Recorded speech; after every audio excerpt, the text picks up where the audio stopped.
Hello and welcome to The Loudspeaker, your definitive guide on how to scale your startup. This first tip for every fintech startup is: what are the media and press saying about us? How are we being perceived by these people? PR stunts are any activities that allow you to engage with the audience. I don't agree with the fact that all publicity is good publicity. Here is where we talk to communications professionals from all around the world to let you know what are the best practices and cool ideas that you can implement for your startups.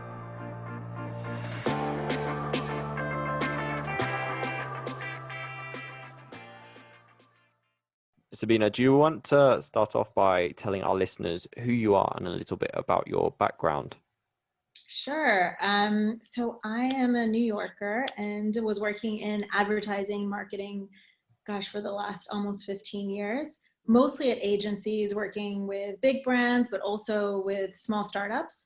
In my last advertising role, I was the head of strategy at WP Narrative, a small agency and content creator, but now have recently founded my own startup in 2019. So still in the world of marketing and very focused on kind of how do we use testing and data to learn constantly and perpetually. But I'm really interested also in kind of like, how do you tell stories using technology and how do you kind of create content at the intersection of that? Yeah, I'm also very passionate about that, obviously being a podcasting host. So I'm going to be interested to see how A/B testing fits into that, because I don't have any experience in A/B testing. So even though this is a beginner's guide, I'm very much in with that group of people. So I'm super keen to get started. And today, we're going to be discussing 5 steps to successfully A/B test written content. And would you be able to kick us off with your first step, please? Yeah, and I think that A/B testing is a great way to kind of dip your toe into like leveraging data to test various ways to communicate with people. So I think the first step is really knowing your use cases. How are people using your product? And what is the value that you're bringing to their lives? And then based on that, you should be able to write 1 to 2 sentences based on several use cases. So, I mean, I think that's just an exercise of sitting down, putting yourself in, your end users' shoes and really trying to figure out kind of like, how can you provide value to them? And it's actually a harder exercise than it seems, right?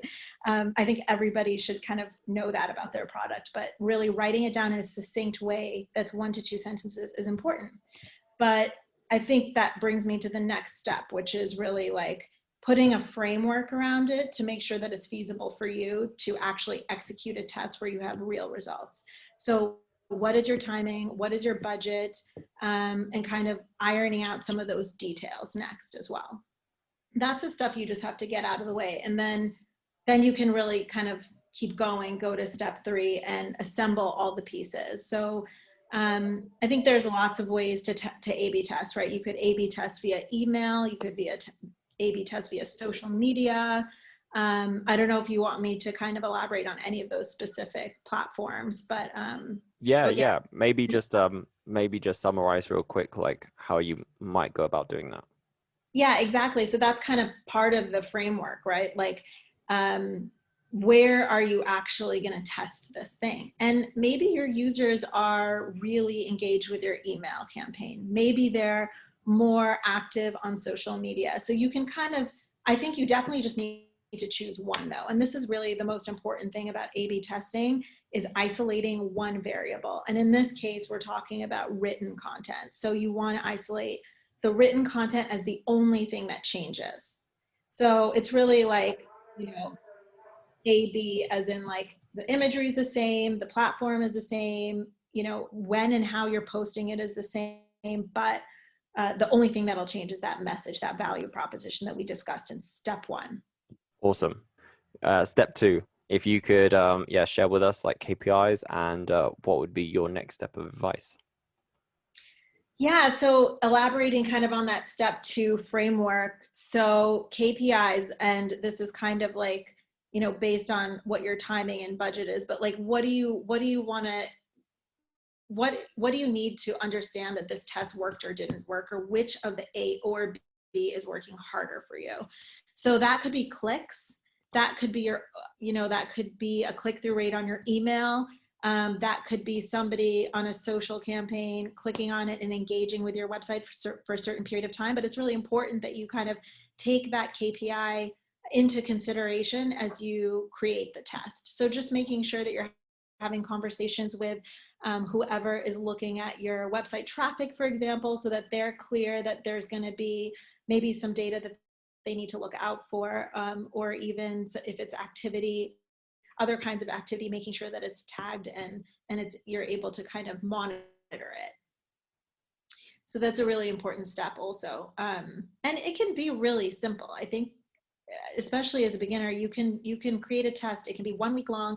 Maybe you decide to put €100 or dollars behind it. And at the end of the week, you're going to check to see, did you have a lift?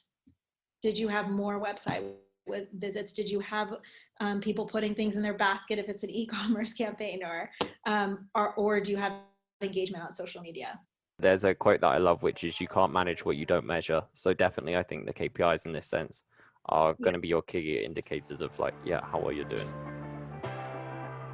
If you're interested in seeing how Publicize can grow your startup, sign up for a free PR assessment on our website. And for a limited time only, exclusively for the loudspeaker listeners, you can receive an SEO assessment as part of your package for any tier of service at no extra charge with this special promotion.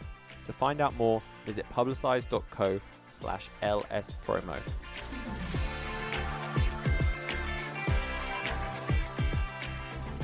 Moving on to your next step with imagery and graphics. Would you care to explain that? Yeah, so I think that, trying to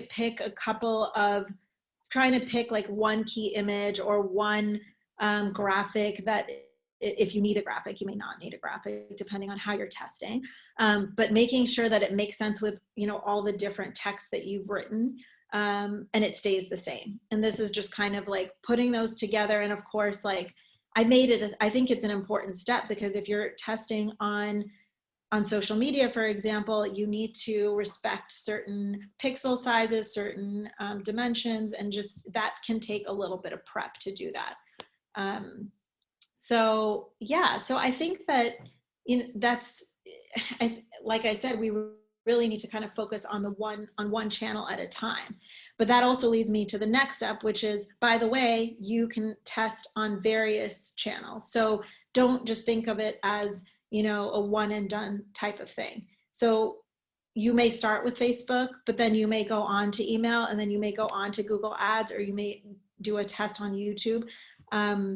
So that's really important, and kind of making sure that's part of your plan is really important too, is really ironing out okay, yes, we're creating this test, but where are we going to go after this? What other platforms can we leverage to test?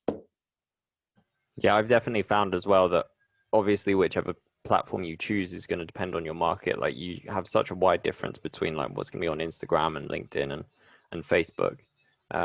So I think that would be really interesting as well. Just can you even test between the two? So are we getting more engagement on this and on YouTube versus Instagram or something like that? So I suppose there's tests and tests and tests. It's lots of layers there.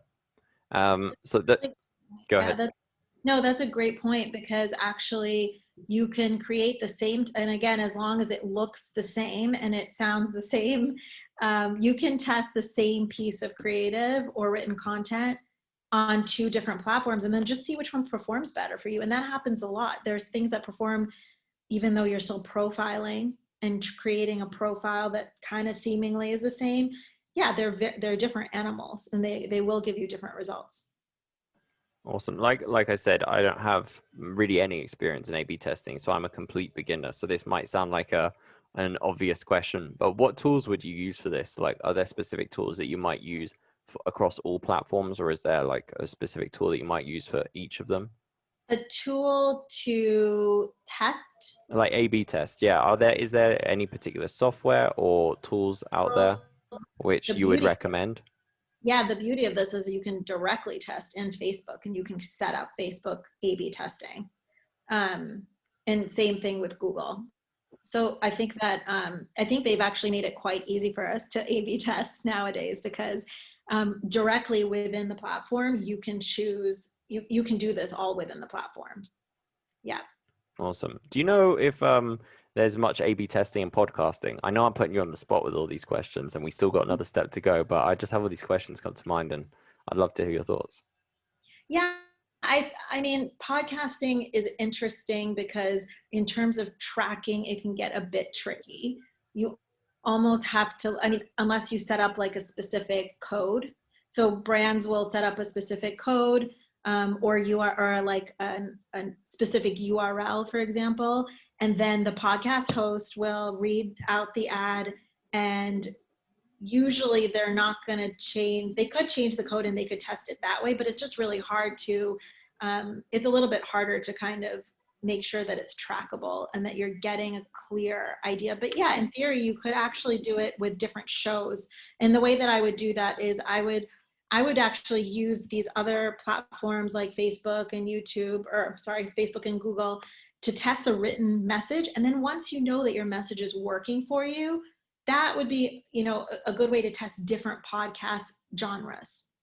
So you put the message, you know the message is strong, you put the message out there, and then you test the different types of shows to see, you know, which audience it's resonating with. Awesome. Yeah, I need to give that a try. I'm very interested because coming from like an audio and video background, I suppose video is easier to test, to A/B test, but from an audio background, it's kind of harder because especially with podcasting, it's all the data is more anonymous. I mean, it's getting better now and there are services you can use. I know Chartable's the adoption for that. But yeah, generally it's harder. It seems harder anyway to track and monitor and just, I suppose, get data around podcasting. But I'll give that a try. You'll probably see a movement more towards programmatic audio ads, and that will be much easier to track as well. But I think that's, yeah, we're starting to see that more, but it's still a little bit difficult to track. Yeah, I can imagine Spotify might be like at the forefront of that. I know that Spotify signed like a big deal, like I think it was like $20 million or something larger, maybe even, where they, with an advertising agency, and essentially like if you're listening to a podcast, it will use your geographical location and it will know where you are and try and advertise to you. So it'll be, for example, like if it's McDonald's in the podcast, they'll be like, oh, it's a hot day.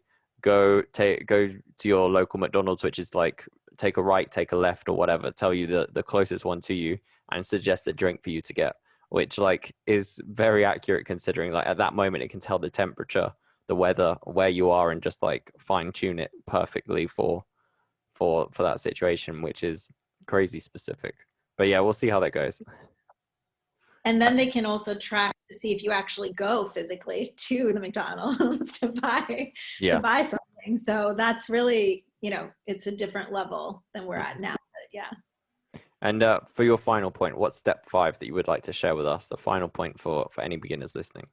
I think it's the biggest, and this is probably one of the most important things, is just rinse and repeat. Do it again and again, and every time be clear about what you're exactly testing. In this case, it might be written content. The next time it might be more focused on different audiences. It could be more on the different platforms like we discussed, but there needs to be a cycle and a feedback loop that just is continuous. And I mean, they say that if you're not testing twice a week, and that could be, you know, an A/B test or something else, then, you know, you're not going to be perpetually learning about your business. Yeah, I suppose it's the more opportunity you have to grow. It's almost like podcasting in this sense for me.